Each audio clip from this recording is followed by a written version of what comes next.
Salut tout le monde. Comment ça va? Bien heureux de te retrouver. Fais-tu frette en joie le vert? C'était écœurant comment il fait frette. Ça n'a aucun bon sens. Aucun bon sens.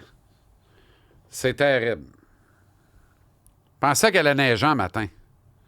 C'est épouvantable. C'est ridicule. Tiens donc. Il est-tu beau, lui? Non, mais il est-tu bon, lui? Eh bien, il sort de où, lui? Je l'ai pas vu apparaître, hein? Ça m'excite, là. Ça m'excite, ces affaires-là. Et ça... Moi, je te dirais bien ça. Ça m'excite, ces affaires-là. Un pick-up, j'aime ça. J'aime ça. F-150 Lightning, j'aime ça. J'aime ça. Là, je suis en train de me démêler. Là, je fais ça en direct avec toi. Ça sera pas trop long. Tu vas voir qu'on va y arriver. Tabaslac. De Tabaslac. Bon. J'aime ça au bout. J'aime vraiment ça au bout. Max Pacioretty or not ready? Max Pacioretty ST. Vous vous rappelez de ça? Légende et conte. C'est cassé sport. À l'époque, les chums Langevin, Gabi. Tabarnouche, les belles années ont eu du fun. Terriblement.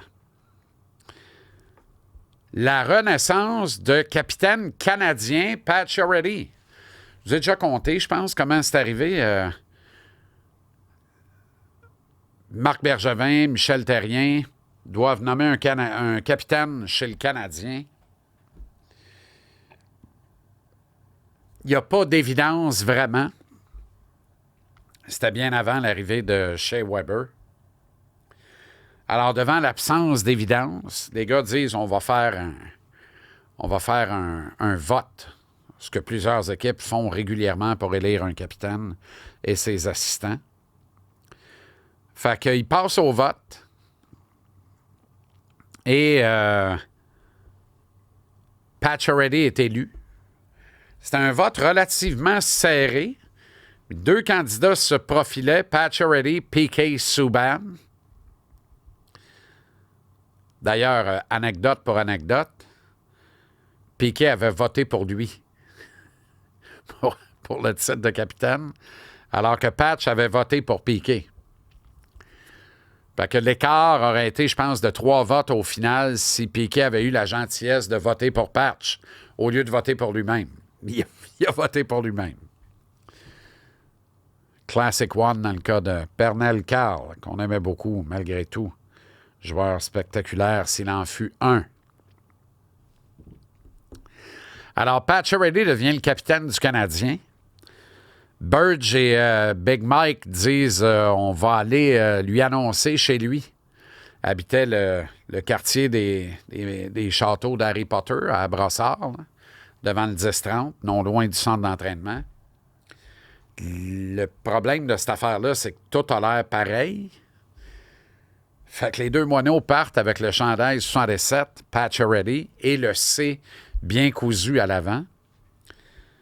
Ils veulent faire une surprise à Patch. Fait qu'il arrive, stationne le véhicule, sonne à la porte. Il y a un bonhomme qui répond. Les deux gars se regardent. Le bonhomme fait « Bonsoir ». Marc Bergevin, Michel Therrien, qu'est-ce qui se passe? Ben, on a envie de vous demander la même question. On vient voir Patch, Max Pacioretty. Le voisin dit « Ah! » C'est la porte à côté, c'est le voisin de l'autre maison. Il se trompe de cabane. Il sonne chez un bonhomme, ils ont le chandail dans les mains. Le bonhomme dit « C'est quoi ça? C'est mon jour de chance, quoi? Je viens de gagner des billets de saison. » Eh ben non! T'as même pas gagné un chandail. Il était pas pour toi. Bref. Sortent de la cour, les deux rient, évidemment. Quelle anecdote. sonne à la bonne porte. Patch est en train de donner le bain aux enfants. Il va être 6h30 le soir. Et il lui donne finalement le chandail. Un beau moment. Bref, tranche de vie. Pacioretty devenait le capitaine du Canadien. Moi, j'ai beaucoup aimé Max Pacioretty à Montréal. En fait, je l'ai aimé au Michigan. C'est un produit des Wolverines de l'Université du Michigan. Et j'étais très, très, très heureux que le Canadien en fasse un choix de première ronde. Et c'est un gars qui aura eu quand même une brillante carrière, mais qui, à un moment donné, est tombé comme en demi-teinte. Hein? Tu sais, c'était pas clair, ses relations, ni avec ses agents, ni avec ses patrons hockey, ni avec ses coachs, ni avec certains de ses coéquipiers. Maudite tête de pioche, on dirait. Ou, tu sais, je ne sais pas. Finalement, ça s'envenime, quitte Montréal, puis tout ça. Ça périclite aussi au niveau de la carrière. Les blessures graves arrivent. Moi, Max Pacioretty, je pensais que tout était fini. Là. C'était réglé. Là. Je pense que Craig Berube pensait à la même affaire aussi. Je vois pas.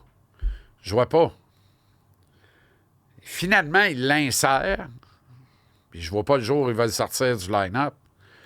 Joueur d'une extrême utilité dans le parcours des Leafs, qui pour la première fois depuis, on dit même pas 1900 tellement ça fait longtemps, depuis 1967, fait 58 ans que les Leafs n'ont pas mené une série d'éliminatoires par 2-0. Ils viennent de le faire.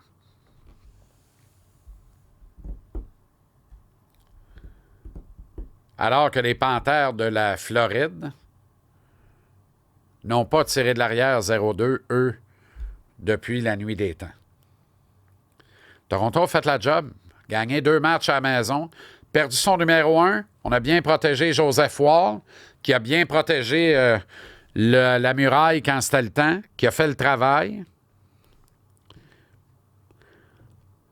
Je le disais, moi, attention aux Leafs. Je pense que s'il y a une année où on pourra dire, ben, c'est l'année des Leafs, c'est cette année. Si ça ne marche pas avec la présence de Craig Berube dans une première saison derrière le banc, mort au feuilleton. Mort au feuilleton. Dans l'autre série, hier, je disais dans la journée, j'ai hâte de voir ce que les Jets sont encore dans le tank, ce qui leur reste dans le tank. Je vais vous dire une affaire. Après 6 minutes en première période, hier, Winnipeg chope à puck, mais pas pantoute. Je pense que les tirs, c'était 8 ou 9 contre 1. Je dis, oh boy, ça va pas être long. Je continue de penser que cette série-là va être expéditive, va être rapide. Autant que Toronto-Floride, c'est loin d'être fini. Tu n'es pas dans le trouble dans une série tant que tu n'as pas perdu une game à la maison. Floride rentre chez eux, peut aussi bien gagner game 3-4. On revient à Toronto. Si on l'a vu dans la série de premier tour, les Leafs sont rapidement emparés d'une avance contre les Sens. Puis finalement, ils ont eu besoin du match numéro 7 pour sortir Ottawa. Rien de garanti. Mais s'il y a une série qui va être rapide, je pense que c'est celle entre Dallas et Winnipeg. Mais les Jets se sont secoués les pouces, sont revenus dans les chances de marquer, dans les tirs au but, dans les échanges tout court. Hellebuck n'a pas été un facteur, ce qui est déjà une excellente nouvelle pour les Jets. Au final, Rantanen 3, Winnipeg 2, Dallas en avant 1-0. Rantanen, sensationnel. Participé aux 12 derniers buts des Stars. Cette transaction-là vient payer. Renaud avait un bon point l'autre fois en disant, quand tu échanges un meuble, un joueur aussi important que Mikko Rantanen, avant de dire oui à la transaction, tu t'assures que l'équipe qui acquiert ses services le met sous contrat pour une longue durée. Parce que Colorado aurait jamais échangé Rantanen aux Stars de Dallas. Tu comprends? Jamais. Jamais. Ils l'ont échangé dans l'Est, qui était parfait, sans s'assurer que Rantanen allait avoir un accord de principe sur une nouvelle entente avec les Hurricanes. La ballonne pète sa gueule, mais terriblement. Rantanen revient les battre presque à lui seul. en première ronde des séries, dans la peau d'un Stars, l'ennemi juré ou à peu près. Épouvantable. Épouvantable. Très, très mauvaise gestion de ce dossier-là au Colorado. Mais qu'importe, pour Dallas, c'est formidable. Jason Robertson revient demain. Jake Ottinger fait le travail, se dresse pas mal. Rantanen, fou raide, sur les 12 derniers buts du club. Trompe-toi pas, là. À grand coup de tour du chapeau, Armand, là. Fou raide. Fou raide. Extraordinaire. Je sais pas, là. Je pense encore que Vegas va sortir Edmonton. Mais c'est pas automatique que Vegas va sortir Dallas. Puis c'est sûr que je vais l'avoir où je pense. Parce que ça fait 3 ans que je dis Dallas en finale de la Coupe. Dallas en finale de la Coupe. J'adore ce club de hockey-là. Je sais pas, là. J'adore les Stars de Dallas. Ça fait 3 fois que je ravale. Là, j'ai comme l'impression que ça se pourrait que ce soit cette année. Ça ne me dérangera pas pour ma prédiction. Ça va me faire plaisir pour les Stars. Ils le méritent pleinement. J'ai dit Toronto-Vegas en finale de la Coupe. C'est encore bien vivant. Ça pourrait finir que c'est Dallas-Toronto et tout. Mon ami Bergie aurait eu raison dans ce cas-là. Tant mieux pour Michel, qui a souvent raison quand il y a un petit café en jeu, surtout au golf. Fait que patch you're ready or not ready, patch you're ready ST. On fait quoi avec ça? C'est une vraie question. Est-ce qu'on ramène l'enfant chéri du middle des années 2000 à la maison pour terminer sa carrière? Quelle serait l'utilité d'un Max Pacioretty dans un top 6 chez le Canadien? Pas cher, pas cher. Moi, je vois une utilité. Si Patrick Laine sort de Montréal et que le Canadien acquiert un centre de deuxième trio digne de ce nom, quoi de mieux que Pacioretty pour compléter le dit centre de deuxième trio et Ivan Demidov? 1 an, Max, 1 an. 1 an. Le regarde jouer, là. Je prends Pacioretty comme il joue depuis 2-3 games avant Patrick Laine, comme il a joué à son mieux cette année. No joke, là. Même pas de blague, là. Je dis ça et je dis rien. Parce qu'après une deuxième nuit à dormir là-dessus, au réveil ce matin, avant la première gorgée de café, j'aurais encore une fois pris Alexis Lafrenière. En fait, je ne sais pas pourquoi je parle au passé. Je prendrais encore... parce que j'ai pris la première gorgée de café. Les mêmes finis. Mais je prendrais encore Alexis Lafrenière en échange de Juraj Slafkovský. Puis, quand vous m'envoyez des tableaux, c'est formidable. C'est des belles recherches, des grilles, tableaux. Vous avez fait un Excel, regarde le nombre de points, l'âge, ça se compare même pas. Vous avez raison. Ce qui se compare surtout pas, c'est le temps de jeu, les minutes de jeu de qualité. De qualité. Entendre ici jouer dans un top 6, voire sur un premier trio. Avoir la chance d'être servi par le meilleur centre de toute l'organisation. Avoir la chance de jouer tout le temps sur la première vague d'avantages numériques. Toutes des affaires qui ont été dévolues dès l'an dernier à Juraj Slafkovský, à sa première vraie saison complète dans la Ligue nationale. Toutes des affaires qui ont été très longues à pourvoir pour Alexis Lafrenière à New York. En cours d'année, l'an dernier, à sa 3e saison complète dans la Ligue nationale. Ouais, mais Alexis a rien qu'une saison de 50 points à 23 ans. Slaf en a 2 à 21 ans. Ah oui, ben oui. Mais tu sais, 50, 53, 55, 47, 45, on nage dans les mêmes eaux, là. Qu'est-ce qu'on a besoin pour Suzuki et Caulfield? Du papier sablé avec un peu de main. Une bonne compréhension de la game, mais la fureur, la rage au cœur de dire je me mets le nez dans la moutarde, je me mets le nez dans la marde, je m'en vais dans la cuisine, là où ça chauffe, là où ça fait mal. Juraj Slafkovský ne me démontre pas qu'il est ce profil de joueur-là. Alexis Lafrenière me démontre qu'il est ce profil de joueur-là. Lâchez-moi le nombre de stats de mise en échec. Regarde dans quelles conditions tu finis par frapper un gars. Puis si tu veux faire de l'analyse pointue comme ça, sors-moi le nombre de stats de mise en échec à la maison et sa route. Il y a quand même une nuance. Bon, une fois que j'ai tout dit ça, il y a un risque associé à une transaction comme ça. Il y a toujours un risque.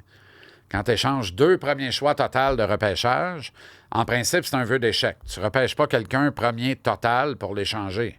Encore moins 2 ans après l'avoir réclamé. 3 ans maintenant. Ben non. Mais ça dépend de ce que tu veux faire. Tu es où dans ton plan, puis où c'est que tu vas amener ton plan, puis où c'est que tu veux t'en aller avec ça, là.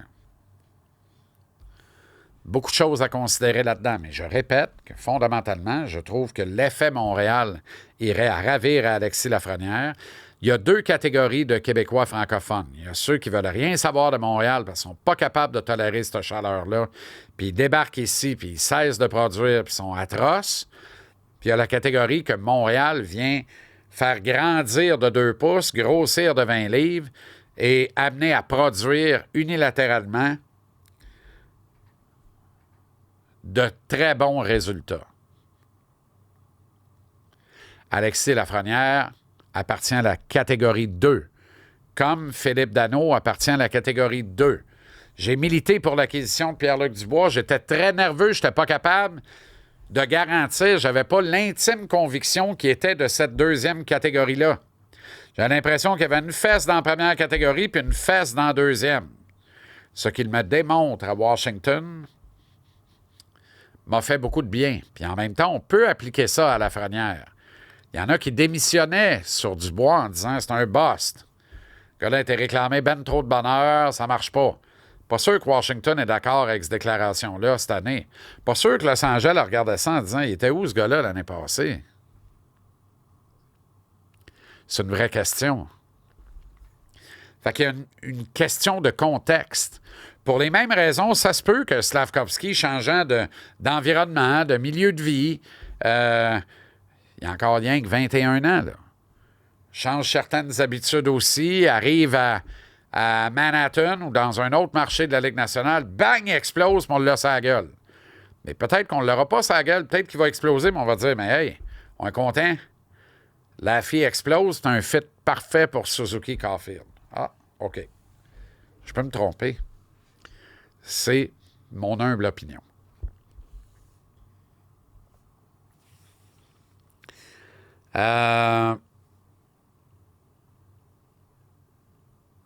Gary Bettman veut peaufiner la loterie du repêchage. Tant mieux. Il faut toujours peaufiner. On peut toujours peaufiner, on peut toujours être meilleur. Il faut qu'on accepte qu'on n'est pas rendu. Quand tu acceptes que tu n'es pas rendu, tu continues d'avancer. Si tu comprends et tu te convaincs que tu es rendu, tu stagnes. Tu peux juste staller. Rendu là, c'est plus dur de recommencer à avancer après. Ça va être plus facile de reculer. J'espère que sur mon lit de mort, le plus tard possible, je vais encore dire, si Dieu me prête vie jusqu'à demain, je vais essayer de continuer d'avancer. Tu ne veux pas staller, tu ne veux pas stagner. Parce que c'est ce qui est le plus proche que de reculer. Alors, j'espère que la Ligue nationale comprend qu'elle doit avancer. Comme là, elle va reculer. Là. Le repêchage en juin, là, on peut le dire tout de suite. Là. Tu pars de la sphère de Las Vegas en 2024, puis tu vas aboutir à une drôle de patente en 2025. Je pense qu'on va réembrayer sur le D, le drive, pour réavancer grand vent et grand autosté dès 2026.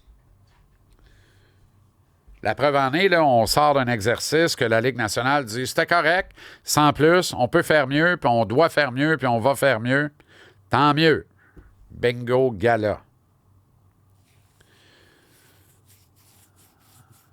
Qu'est-ce que je voulais vous dire avec...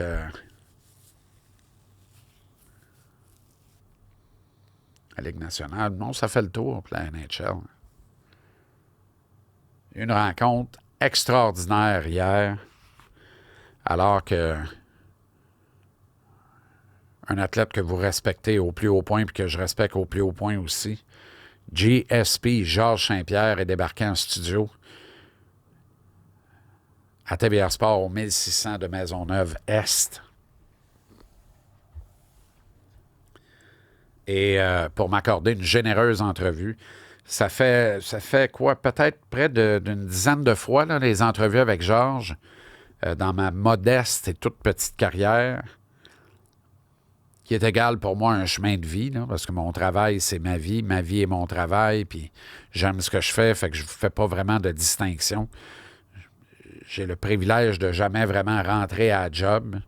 Puis je l'apprécie, là, sachez-le. Là. En le disant, là, ça me fait penser de vous dire comment c'est un privilège, puis j'en suis conscient, puis comment je l'apprécie. Fait qu'une dizaine d'entrevues avec Georges. La première, je l'avais moffée. J'étais vraiment trop nerveux. La deuxième, j'étais très content. Je me rappelle très bien. C'était à la radio aussi, puis ça s'était étiré dans le temps. Puis j'ai bien senti que Georges était en Bluetooth au volant au début de l'entrevue. Puis que 22 minutes plus tard, il était stationné confortablement, téléphone à l'oreille. Puis ça s'entendait dans l'évolution du son, là, dans l'entretien.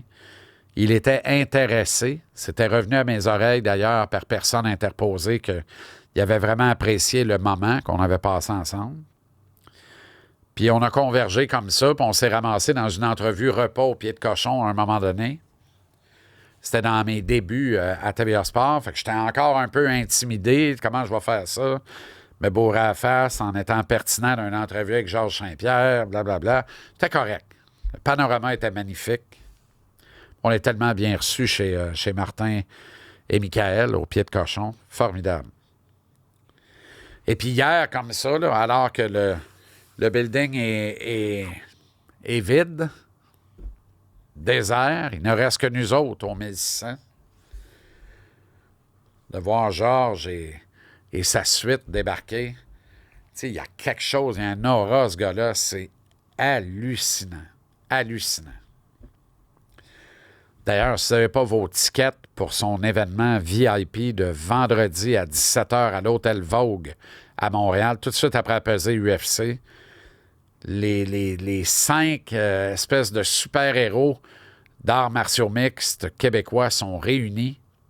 Georges Saint-Pierre, qui réunit autour de lui Valérie Letourneau, Pat Côté, le Prédateur, le Crow, David Loiseau, et Oli Aubin-Mercier, qui sort de sa retraite silencieuse et méditative à soigner les biberons, parce qu'il n'arrête pas d'être papa, puis bravo pour ça.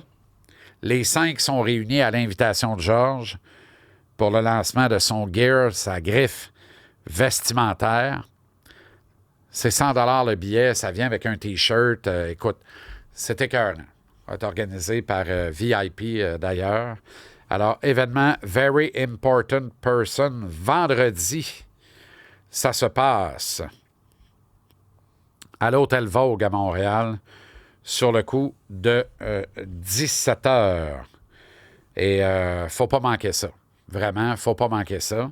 C'est une occasion unique de serrer la pince de Georges, de passer du temps avec lui. Il y a quelque chose là de vraiment trippant. Georges qui va être dans le coin d'ailleurs de Ayman Zahabi samedi soir au Centre Bell. Zahabi qui a rendez-vous vraiment avec la légende portugaise José Aldo. En fait, la légende brésilienne, José Aldo. Alors, moi, j'ai hâte de le voir, honnêtement, dans l'octogone. J'ai vraiment hâte de le voir dans l'octogone. Comme coach. Puis Zahabi, ben, il est toujours le fun à voir dans l'octogone également, comme combattant. Fait que ça se passe vendredi, mais tout ça pour dire notre entretien d'hier a été vraiment très cool, tu sais. Une bonne conversation entre deux gars qui maintenant se connaissent et évidemment se respectent l'un et l'autre, mais Georges respecte tout le monde puis il mérite tellement respect. Puis à la fin, j'ai comme dit, aide-moi à réaliser un fantasme, on se lève puis on fait un face-à-face, m'a dire de quoi. À 1 pouce du nez, un de l'autre, là, l'énergie de ce gars-là, la drive de ce gars-là, ce qu'il dégage, là, je savais qu'elle n'allait pas me soigner un coup de pied sur la gueule ou un coup de poing ou une descente, un uppercut. Là. Moi, j'ai pas peur de grand-chose dans la vie, là, mais j'ai ressenti la peur. Tu sais, je me suis vraiment concentré en disant « fais comme si c'était vrai. Là. » Mets-toi dans le contexte que tu le pognes demain. Là. Et calvaire, j'ai pogné de quoi? Pour vrai, là? J'ai vraiment pogné de quoi. Ça a été spectaculaire. Mettons ça de même. Mettons ça de même. Spectaculaire. Fait que va voir GSP au Vogue vendredi soir. 100 pièces l'étiquette, un T-shirt. Puis son gear est écœurant, là, sa marque vestimentaire, c'est vraiment cool. Merci à Belle Gang de Trévis qui a propulsé la tournée JC en Winnebago Absgo des séries, la tournée Trévis en série 2025, propulsée aussi par mes amis de Ford, l'association des concessionnaires Ford du Québec. Profite de l'offre sur la Tabaslac de Tabaslac. Il est-tu beau, lui? Il est-tu bon, lui? Ah! Ça, c'est le Bronco Sport Big Ben 2025. C'est l'événement Ça change tout. Ça se poursuit jusqu'au 2 juin. Il te coûte un Gretzky par semaine. 99$, facile à retenir.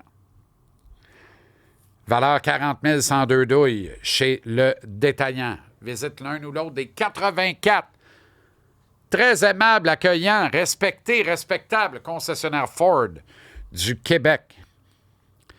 Et clique Ford.ca /JC en liberté pour toutes les offres, dont le Bronco Sport Big Ben 2025 à un Gretzky à 99$ par semaine, valeur de 40 000. L'événement, ça change tout jusqu'au 2 juin chez l'un ou l'autre des 84 concessionnaires Ford du Québec. Puis à part de ça, si ça te tente,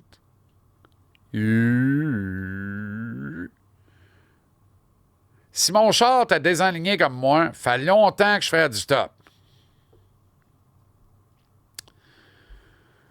Abonne, follow, like, partage, Facebook, la Instagram, Twitter /X. Ça, c'est mon réseau social à batterie. Et TikTok! TikTok! Il pas ça, TikTok! Merci d'être là. T'es nombreux, nombreuses, de partout au Québec, même en dehors. On a des abonnés aux États-Unis, on en a beaucoup en Europe. Mes amis français, les cousins, je vous salue. Merci infiniment de suivre ce contenu, de le partager, de le faire connaître en vous abonnant à Jean-Charles en liberté sur YouTube ou Spotify, ou pourquoi pas les deux. Puis coche l'alerte. Tu reçois le nouvel épisode, mais en ligne tous les jours, vers midi, à peu près. À peu près. Contenu original, Jean-Charles en liberté. Oui! Merci bien gros. Salut. À demain.